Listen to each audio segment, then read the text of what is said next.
Next is rotation of system of particles. അപ്പോൾ ഒരു system of പാർട്ടിക്കിൾസിൻ്റെ റൊട്ടേഷനാണ് explain ചെയ്യാൻ പോകുന്നത്. അപ്പോൾ അത് പഠിക്കുന്നതിന് മുമ്പ് എന്താണ് ആംഗുലർ സ്പീഡ്, ആംഗുലർ ആക്സിലറേഷൻ, ഇതെന്താണെന്ന് അറിഞ്ഞാൽ നമുക്ക് റൊട്ടേഷനെ പറ്റിയിട്ട് കൂടുതൽ കാര്യങ്ങൾ മനസ്സിലാവുള്ളൂ. അപ്പോൾ സിസ്റ്റം ഓഫ് പാർട്ടിക്കിൾസ് എന്ന് പറയാൻ കാരണം ഇപ്പോൾ ഇതിങ്ങനെ ഒരു ഒബ്ജക്റ്റ് കൺസിഡർ ചെയ്യാം. ഈ പറഞ്ഞ ആക്സിസിൽ റൊട്ടേറ്റ് ചെയ്യാം. ഇങ്ങനൊരു ഒബ്ജക്റ്റ് എന്തെങ്കിലും ഷേപ്പ് ആയിക്കോട്ടെ, സ്പെറിക്കലോ സിലിണ്ടറിക്കലോ ഏതെങ്കിലും ഒരു ഷേപ്പ് ഒരു പർട്ടിക്കുലർ ആക്സിസിൽ റൊട്ടേറ്റ് ചെയ്യാണ് എന്ന് കരുതാം. ഇവിടെ നമുക്ക് system of particles rotating about N axis എന്ന് വേണമെങ്കിൽ പറയാം. അല്ല, ഇത് മനസ്സിലാവുന്നുണ്ടല്ലോ? ഇതിങ്ങനെ കറങ്ങിക്കൊണ്ടിരിക്കുകയാണ്, മനസ്സിലായല്ലോ? ക്ലോക്ക് വൈസോ ആൻറ്റി ക്ലോക്ക് വൈസോ എന്തെങ്കിലും ആയിക്കോട്ടെ, ഇതിങ്ങനെ കറങ്ങിക്കൊണ്ടിരിക്കുകയാണ് ഈ ബോഡി. ഇതൊരു സിസ്റ്റം ഓഫ് പാർട്ടിക്കിളാണ്. കാരണം ഓരോ പോയിന്റ് എടുത്താലും അവിടെ ഒരു മാസ് ഉണ്ടാവും അല്ലേ? ഏതൊരു പോയിന്റ് എടുത്താലും ക്യാരി സം മാസ്. അപ്പോൾ അതുകൊണ്ട് ഇതൊരു സിസ്റ്റം ഓഫ് പാർട്ടിക്കിളാണ്. ഇതൊരു പോയിന്റ് ഒബ്ജക്റ്റ് ആയിട്ട് പറയാൻ പറ്റില്ലല്ലോ, ഓരോ പോയിന്റിനും മാസുകളുണ്ട്. അപ്പോൾ ഇത് കറങ്ങുമ്പോൾ ഓരോ പോയിന്റ് മാസും ഈ ബോഡിക്കൊപ്പം കറങ്ങിക്കൊണ്ടിരിക്കുകയാണ്, ശരിയല്ലേ? അപ്പോൾ ഇതിൻ്റെ റൊട്ടേഷനെ പറ്റിയിട്ടുള്ള കാര്യങ്ങളാണ് ഇനി പഠിക്കാൻ പോകുന്നത്. അപ്പോൾ ഇതിൻ്റെ റൊട്ടേഷൻ്റെ എല്ലാ കാര്യങ്ങളും അറിയണമെങ്കിൽ ആദ്യം തന്നെ അറിയേണ്ടത് ഇതാണ്: ആംഗുലാർ സ്പീഡ്, ആംഗുലാർ ആക്സലറേഷൻ. ഇതാണ് നമ്മൾ ആദ്യം അറിയേണ്ടത്. അത് പഠിച്ചാലാണ് നമുക്ക് റൊട്ടേഷൻ ഓഫ് സിസ്റ്റം ഓഫ് പാർട്ടിക്കിൾസിനെ പറ്റി കൂടുതൽ കാര്യങ്ങൾ ക്ലിയർ ആവുള്ളൂ. ഇവിടെ ശ്രദ്ധിക്കണം, ഈ ബോഡി ഏതെങ്കിലും ഷേപ്പ് ആയിക്കോട്ടെ ഒരു പർട്ടിക്കുലർ ആക്സിസിൽ ഇങ്ങനെ റൊട്ടേറ്റ് ചെയ്തുകൊണ്ടിരിക്കുകയാണ്. അപ്പോൾ എല്ലാ മാസുകളും ഇങ്ങനെ കറങ്ങിക്കൊണ്ടിരിക്കുകയാണ്. ഓരോ മാസും ഒരു സർക്കുലർ മോഷനിലാണ് കറങ്ങുന്നത്.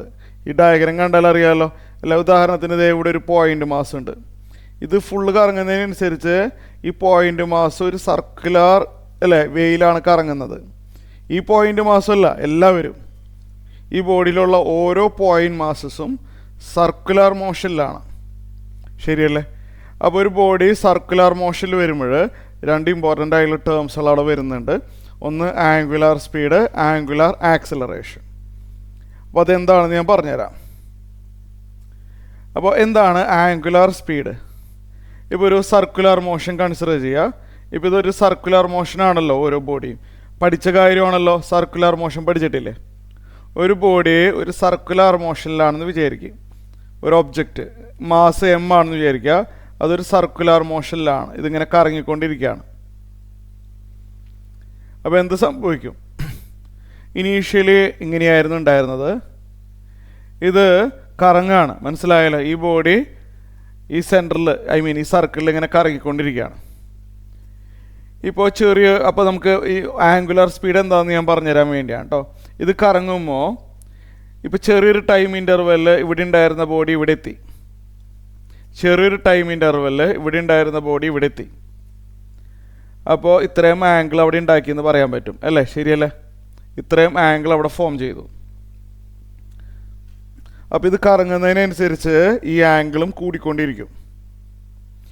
ഒരു സെക്കൻഡിൽ എത്ര ആംഗിൾ സെൻറ്ററിൽ ഫോം ചെയ്യുന്നുണ്ട് എന്നുള്ളത് ഇമ്പോർട്ടൻ്റ് അല്ലേ? ശരിയല്ലേ? ഒരു സെക്കൻഡിൽ എത്ര ആംഗിൾ റൊട്ടേറ്റ് ചെയ്യുന്നുണ്ട് എന്ന് വേണമെങ്കിൽ പറയാം. അതാണ് ആംഗുലാർ സ്പീഡ്. നമ്മൾ ഒമേഗ എന്നാണ് പറയുക. ഇവിടെ എഴുതട്ടെ, angular speed. Angular speed denoted by omega. Omega എന്ന് പറഞ്ഞു കഴിഞ്ഞാൽ മാത്തമാറ്റിക്കലി എഴുതുകയാണെങ്കിൽ നമ്മൾ ഇങ്ങനെ എഴുതും, d theta by d t എന്ന് എഴുതും. അതായത് ഒന്നുമില്ല, ഒരു സെക്കൻഡിൽ എത്ര ആംഗിൾ റൊട്ടേറ്റ് ചെയ്യും, അത്രയേ ഉള്ളൂ. D theta by d t എന്ന് മാത്തമാറ്റിക്കലി നമുക്ക് ഡിനോട്ട് ചെയ്യാം. അതായത് അങ്ങനെ എഴുതാൻ കാരണേ, ഡി ടി എന്ന് പറഞ്ഞാൽ വളരെ ഒരു ചെറിയ ടൈം ഇൻ്റർവെല്ലിൽ ഡി തീറ്റ എന്ന് പറഞ്ഞ ആംഗിൾ റൊട്ടേറ്റ് ചെയ്തു. അങ്ങനെ വിചാരിക്കുക, ഡി ടി എന്ന് പറഞ്ഞാൽ വളരെ ഒരു ചെറിയൊരു ടൈം ഇൻ്റർവെല്ലിൽ ഡി തീറ്റ എന്ന് പറഞ്ഞ ആംഗിൾ റൊട്ടേറ്റ് ചെയ്തു. ഒരു സെക്കൻഡിൽ എത്ര റൊട്ടേറ്റ് ചെയ്തു എന്ന് വെച്ച് കഴിഞ്ഞാൽ d theta by d t. Clear ആയില്ല? അത്രയേ ഉള്ളൂ. അപ്പോൾ ആംഗുലാർ സ്പീഡ് എന്ന് പറഞ്ഞു കഴിഞ്ഞാൽ അതാണ്. In 1 second how much angle rotated. മനസ്സിലായല്ലോ? യൂണിറ്റ് എന്താണ്? ഡെഫിനിഷൻ എഴുതണില്ല, നിങ്ങൾ പഠിച്ചിട്ടുള്ളതാണല്ലോ already. Unit radian per second ആണ്. ഒമേഗ എന്നാണ് നമ്മൾ ഡിനോട്ട് ചെയ്യുക. Unit radian per second. ഒരു സെക്കൻഡിൽ എത്ര ആംഗിൾ കറങ്ങി. റേഡിയൻ എന്ന് പറഞ്ഞാൽ ആംഗിളിൻ്റെ ഒരു യൂണിറ്റാണ്. അപ്പോൾ ആംഗുലാർ സ്പീഡ് ക്ലിയറായി. ഇനി വേറൊരു ടേമും കൂടി അറിയണം. അപ്പോൾ ഇവിടെ ഒരു കാര്യം ശ്രദ്ധിക്കണം. ആംഗുലാർ സ്പീഡ് മനസ്സിലായല്ലേ? അപ്പോൾ ഒരു പ്രധാനപ്പെട്ട ഒരു കാര്യം പറയട്ടെ. ഈ ബോഡി ഉണ്ടല്ലോ, ഈ ഇതെന്താണ് സിസ്റ്റം ഓഫ് പാർട്ടിക്കിൾ അല്ലേ, ഇതിങ്ങനെ കറങ്ങിക്കൊണ്ടിരിക്കുകയാണെന്ന് ഞാൻ പറഞ്ഞല്ലോ. ഇത് ഒമേഗ എന്ന് പറഞ്ഞ ആംഗുലാർ സ്പീഡിൽ കറങ്ങിക്കൊണ്ടിരിക്കുകയാണ്. ഒരു സെക്കൻഡിൽ എത്ര ആംഗിൾ കറങ്ങി, ദാറ്റ് ഈസ് ഒമേഗ. അപ്പോൾ എന്താ ഒരു പ്രത്യേകത എന്ന് ഞാൻ പറഞ്ഞേട്ടെ.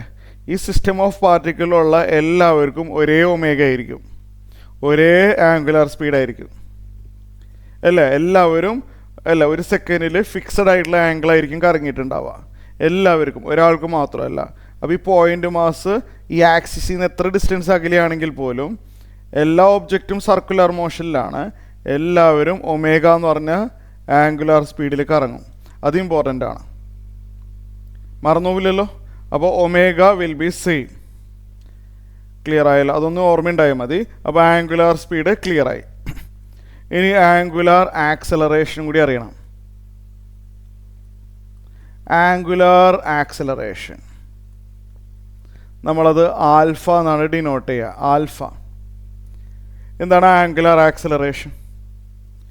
ഉദാഹരണത്തിന് ഈ ബോഡി ഇനീഷ്യലി പതുക്കെ റൊട്ടേറ്റ് ചെയ്യായിരുന്നു, പിന്നെ ഗ്രാജുവലി അതിൻ്റെ സ്പീഡ് അങ്ങോട്ട് കൂടാൻ തുടങ്ങി. അപ്പോൾ ഇത് ഒമേഗ ഇങ്ങനെ കൂടിക്കൊണ്ടിരിക്കുകയാണ് അല്ലേ? മനസ്സിലായല്ലോ? ഒമേഗ എന്ന് പറഞ്ഞാൽ റൊട്ടേഷൻ്റെ സ്പീഡ് അല്ലേ? ഇപ്പോൾ ഫാൻ ഓൺ ആക്കുകയാണെന്നുണ്ടെങ്കിൽ തുടക്കത്തിൽ അത് അല്ലേ സ്ലോ വിളിച്ച് ഒമേഗ വളരെ കുറവായിരിക്കും. ഒരു ഫാൻ തുടങ്ങുമ്പോൾ തുടക്കത്തിൽ അതിൻ്റെ ഒമേഗ സ്പീഡ് കുറവായിരിക്കും. പക്ഷെ കുറച്ച് കഴിയുമ്പോൾ അതിൻ്റെ ഗ്രാജുവലി അതിൻ്റെ സ്പീഡ് അതായത് ഒമേഗ കൂടും. അപ്പോൾ rate of change of omega, ഒരു സെക്കൻഡിൽ ഒമേഗ എത്ര കൂടും അല്ലേ? അത് ഇമ്പോർട്ടൻ്റ് അല്ലേ? അതാണ് ആംഗുലാർ ആക്സലറേഷൻ. ഫോർമുലയായിട്ട് പറയുമ്പോൾ നമ്മൾ d omega by d t എന്ന് എഴുതും. D omega by d t എന്ന് പറഞ്ഞാൽ ഒരു സെക്കൻഡിൽ എത്രത്തോളം ഒമേഗ മാറുന്നുണ്ട്, അതാണ് ആംഗുലാർ ആക്സലറേഷൻ. എ എന്നല്ല എഴുതുക, ആൽഫ എന്നാണ് ഡിനോട്ട് ചെയ്യുക. അതിൻ്റെ യൂണിറ്റ് അറിഞ്ഞിരിക്കണം. Unit radian per second square ആണ്. ഇത്രയും കാര്യങ്ങൾ ക്ലിയർ ആയല്ലോ? ഓക്കെയാണ്. ഇനി കുറച്ച് ഫോർമുലാസുകൾ നമുക്ക് പഠിക്കുക. അത് വെച്ചിട്ട് ക്വസ്റ്റ്യൻസ് കൊടുത്തിട്ടുണ്ട്. അപ്പോൾ നമുക്ക് ആ ക്വസ്റ്റ്യൻസ് ചെയ്യാൻ പറ്റണം. അപ്പോൾ കുറച്ച് ഫോർമുലാസുകളും കൂടി ഞാനിവിടെ എഴുതാം. ഇവിടെ ശ്രദ്ധിച്ചിരിക്കുക. ഈ ആൽഫയും ഒമേഗയൊക്കെ വെച്ചിട്ട് കുറച്ച് ഫോർമുലാസുകളുണ്ട്. അപ്പോൾ ഒമേഗയും ആൽഫയും എന്താണെന്ന് ക്ലിയർ ആയിട്ടുണ്ട് അല്ലേ? ഒമേഗയും ആൽഫയും എന്താണെന്ന് ക്ലിയർ ആയിട്ടുണ്ട്. ഇനി ഇവിടെ ശ്രദ്ധിച്ച് നമ്മൾ ചില മോഷൻ അലോങ് എ ലൈനിൽ കുറച്ച് ഫോർമുലാസുകൾ പഠിച്ചിട്ടില്ലേ? എന്താണ് മോഷൻ അല്ലേ? വൺ ഡയമെൻഷണൽ മോഷനിൽ നമ്മൾ കുറച്ച് ഫോർമുലാസുകൾ പഠിച്ചിട്ടുണ്ടായിരുന്നു. അതൊന്ന് ഓർത്ത് നോക്കി. അതിന് സിമിലർ ആയിട്ടുള്ള ഫോർമുല ഇവിടെയും വരുന്നുണ്ട്, ക്വസ്റ്റ്യൻസും ഉണ്ട്. വൺ ഡയമെൻഷണൽ മോഷനിൽ ഇത് എങ്ങനത്തെ ഫോർമുല ഓർമ്മയുണ്ടോ? ഒന്ന് വി = u + at ഇല്ലേ? പിന്നെ വേറെ എന്താണ്? ഇത് സർക്കുലർ മോഷനല്ല, വൺ ഡയമെൻഷണൽ മോഷനിൽ പഠിച്ച കാര്യമാണ്. സെക്കൻഡ് വൺ എന്ന് പറഞ്ഞു കഴിഞ്ഞാൽ ഇങ്ങനൊരു ഫോർമുല s = ut + ½ at². പിന്നെ വേറൊരു ഫോർമുലയും കൂടി ഉണ്ടായിരുന്നല്ലോ, v² = u² + 2as. ഇങ്ങനെ കുറച്ച് ഫോർമുലാസുകൾ പഠിച്ചിട്ടുണ്ടായിരുന്നു അല്ലേ? ഇതിന് സിമിലറായിട്ട് ഫോർമുലാസ് സർക്കുലർ മോഷനിലും വരുന്നുണ്ട്.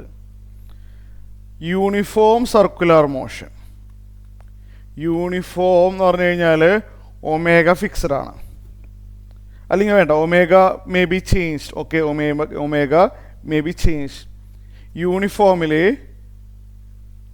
യൂണിഫോം ആംഗുലാർ ആക്സലറേഷൻ അങ്ങനെ എഴുതാം അല്ലേ?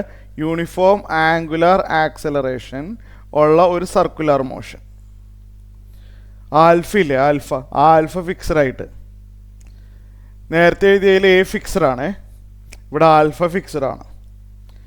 അപ്പോൾ ആംഗുലാർ ആക്സലറേഷൻ ഫിക്സഡ് ആയിട്ട് വരുമ്പോഴും ഇതിന് ഇക്വാലൻ്റ് ആയിട്ടുള്ളൊരു ഫോർമുല, 3 സെറ്റ് ഫോർമുല ഇവിടെയും വരുന്നുണ്ട്, ബൈ ഹാർട്ടാക്കി വെക്കാനുള്ളതാണ്. ഫസ്റ്റ് വൺ, ഇവിടെ വിയും യുവും എയും ഒക്കെ ലീനിയർ വെലോസിറ്റി ആണെന്ന് പറയാം. മോഷൻ എലോങ് എ ലൈൻ ആവുമ്പോൾ നമ്മൾ ലീനിയർ എന്നുള്ള വേർഡ് ഉപയോഗിക്കും. ഇവിടെ ആംഗുലാർ ആണ്, ആംഗുലാർ ഉപയോഗിക്കും. അവിടെ ലീനിയർ ഉള്ളിടത്തെല്ലാം ഇവിടെ ആംഗുലാർ ഉപയോഗിക്കണം. അത്രയേ ഉള്ളൂ വ്യത്യാസം. അപ്പോൾ ഇവിടെ ലീനിയർ വെലോസിറ്റി അല്ലേ, എ എന്ന് പറഞ്ഞാൽ ലീനിയർ ആക്സലറേഷൻ, ടൈം തന്നെയാണ് അല്ലേ. അപ്പോൾ അതിന് ഇക്വാലൻ്റ് ആയിട്ടുള്ള ഫോർമുല എഴുതാൻ എളുപ്പമാണ്. ഇവിടെ വി എന്ന് പറഞ്ഞാൽ final linear velocity, final linear velocity.